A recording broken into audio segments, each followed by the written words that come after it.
29 September. After dinner, I came with Dr. Seward to his study. He brought back the phonograph from my room, and I took my typewriter. He placed me in a comfortable chair, and arranged the phonograph so that I could touch it without getting up, and showed me how to stop it, in case I should want to pause. Then he very thoughtfully took a chair, with his back to me, so that I might be as free as possible, and began to read. I put the forked metal to my ears, and listened. When the terrible story of Liz's death, and all that followed, was done, I lay back in my chair, powerless. Fortunately, I am not of a fainting disposition. When Dr. Seward saw me, he jumped up with a horrified exclamation, and hurriedly taking a case bottle from a cupboard, gave me some brandy, which in a few minutes somewhat restored me.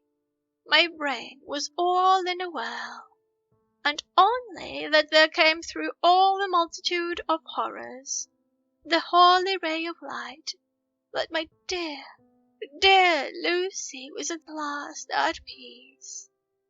I do not think I could have borne it without making a scene.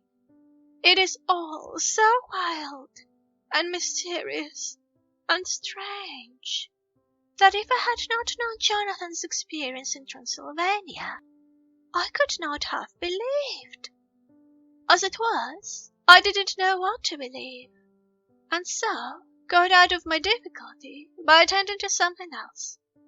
I took the cover of my typewriter and said to Dr. Seward, "Let me write this all out now. It must be ready for Dr. Van Helsing when he comes. I have sent a telegram to Jonathan to come on here when he arrives in London from Whitby.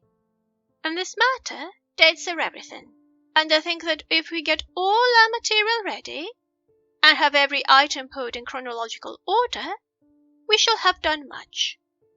You tell me that Lord Godalming and Mr. Morris are coming too. Let us be able to tell them when they come."